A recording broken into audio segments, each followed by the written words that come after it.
Ito po yung ano, yung side mirror ko. Konting problema lang naman yun, sir. Tingnan nyo naman po, may side mirror naman po. May side mirror po kasi nakatayo po, sir. Ganun po ba? Sir? Okay. Ano ang violation yan, sir? Walang side mirror. Nakamodify po tayo. Nakatayo po medical po. Side mirror. Ang daming kapalpakan, ang daming pagkukulang ng LTO, samantalang buo yung side mirror kung nalalaman natin yung public service. Sir, okay ka ba dyan? Baka gusto mong itagilid ng konti, whatever. Public service ba? Imagine, LTO compound, pinapayagan ninyo yan? Walang side mirror? Baka empleyado nyo yan eh. Pakicheck nga kung kanino yan. Saan ang office ng chief ninyo? Brother?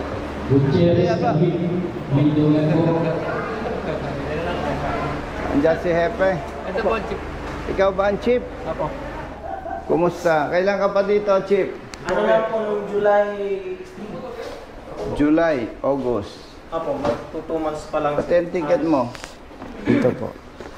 Ano po may pag-ticket natin, sir? May tao kang Ay, opo. Tinext ko nga, message ko nga po si sir. Hindi nga po nakontak ng tao ko yung inspection. So, nandun na po sa time na hindi na nakontak, na-issuehan po tuloy ng ticket. Anong nakandak? Yung i-verify po sana kung visible po yung back niya doon sa setup ng side mirror. Pag ang usapan ay side mirror, either broken or defective or no side mirror. Yes, sir. Apo. Yun nga lang, sir, nung na-print po ata ni sir is nakatayo daw po yung side mirror. Ay, alam mo, with respect sa iyo, chief, makikita mo naman sa rider, normal ang pag-iisip nito eh. Apo. Ibig sabihin normal, ikaw ba, chief? Maglalagay ka sa side mirror, hindi mo makikita yun. Yes, sir. Common sense. Yung common sense. Common Yes, sense, diba?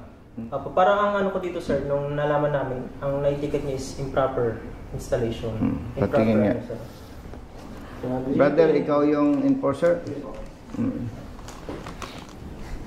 Public awareness, happy ha, naka-video tayo. Naka-live po ba yan, sir? Hindi. 2D po tiniket niya po, no? Sir naman? Ano nakalagay sa 2D, happy? Ang 2D po natin, sir, is motor vehicle with defective, improper, unauthorized accessories, devices, equipment, and parts. Nung na-print po siya, nakatayo po yung side mirror. Kaya, Hindi. Paano mo nga sasabihin improper kung doon siya komportable? ano, sir, yun po yung side... Sir Noel, no? Gusto niyo pong i-verify yung... Nabanggit ko po kasi na nakatayo nga po yung side mirror na makita natin. Binanggit ko po sa kanya na kung pwede, inspectin po natin sa sakyan, kung pwede po kung maupo. To check kung kita po yung nasa likod. Yes. May pwede naman po tayo mag-inspect sa. Kaso po, hindi niya po ako pinasakay para to check. Ang nangyari po, nagalaw na po yung side mirror. Tsaka niya po ako pinuupo to check. Kasi kung magsusukatan tayo, yung mali ng LTO at mali ng motorista, mas malaki ang kasalanan ng LTO eh. Bakit ka mo?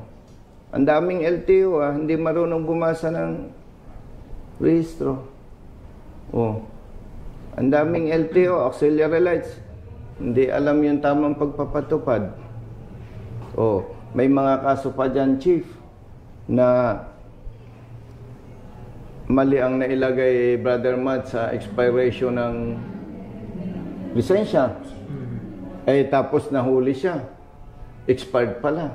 Pero nakalagay doon yung validity. License card. Papel lang ang ini-issue ng LTO.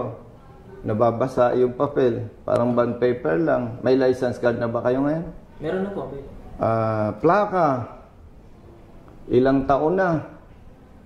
Wala pang plaka. Ngayon lang na-resolve ni DOTR Secretary Dizon. Going release po tayo ng plates. Samantalang pagka walang plaka, nagkabit ng temporary plate, hindi mabasa, titikitan pa motorista. Ibig ko sabihin, Chief, ang hindi maganda kasi, ang daming kapalpakan, ang daming pagkukulang ng LTO, samantalang buo yung side mirror kung nalalaman natin yung public service.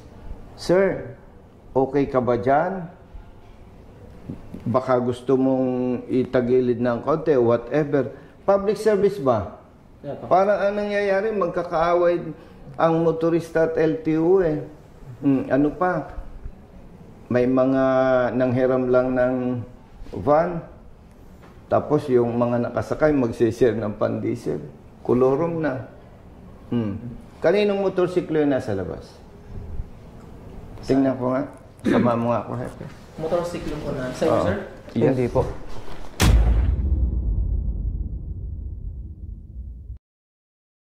Oh, imagine, LTO compound, pinapayagan ninyo yan.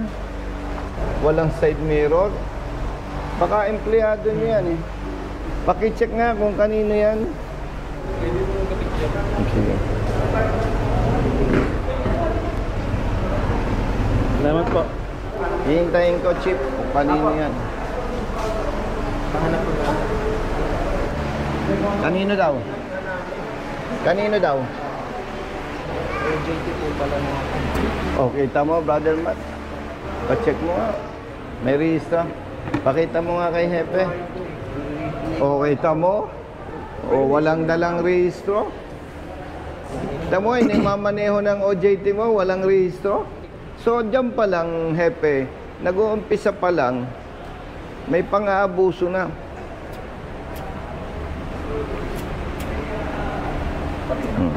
Yan, o. Sino nag-picture nito? Ako. Ikaw. Pero itong motor mo, ba't hindi mo picturean kaya? Ano po, kakas po. O kaya nga. Hindi, ano na lang po. Hindi, ang ibig ko sabihin, OJT mo ang nagpicture dito sa motor ng rider. Kasama po nila sa Oo. service. Na tinikita ninyo at sinasabi nyo improper na pwede naman sabihin, sir, pakiayos nyo.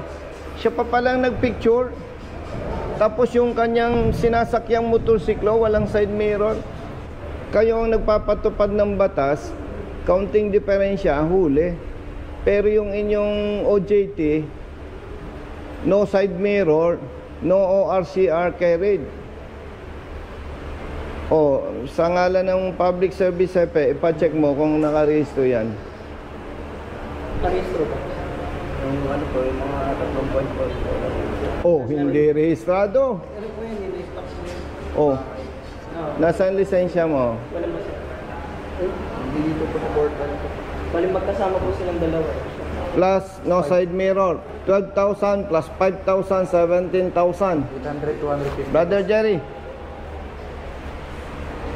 kunin mo yung 5,000. Bigay mo dito sa rider. Tatlong. ID po sir.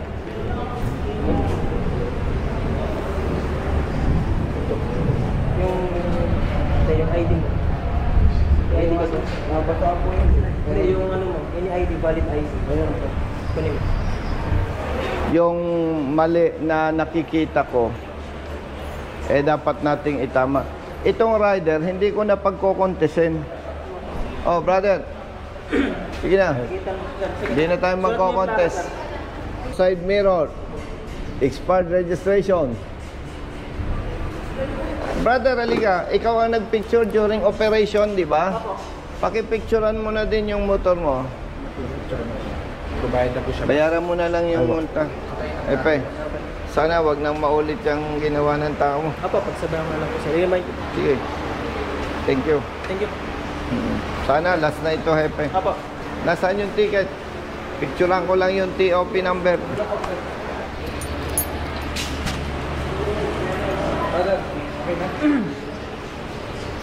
Kasi okay sir. Sige. Pasensya na ako nga. Oo. Brother, picturean mo kami tatlo. Hati kayo, ha?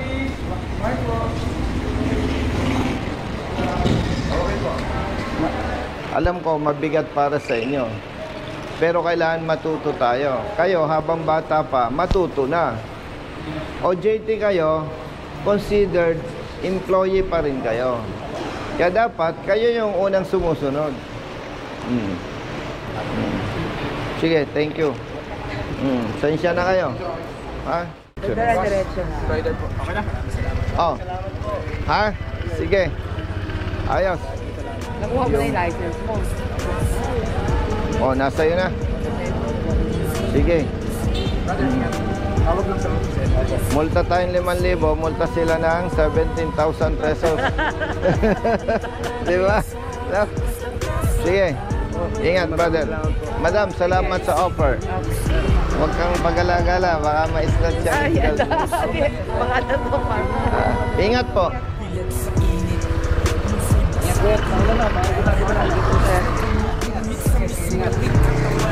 Kadalasang sumisingit, pagod nararamdaman. Ngunit diretso sa pagpihit, kumalaman ng tiyan. Bawat daan ang masikip, pinipilit malusutan.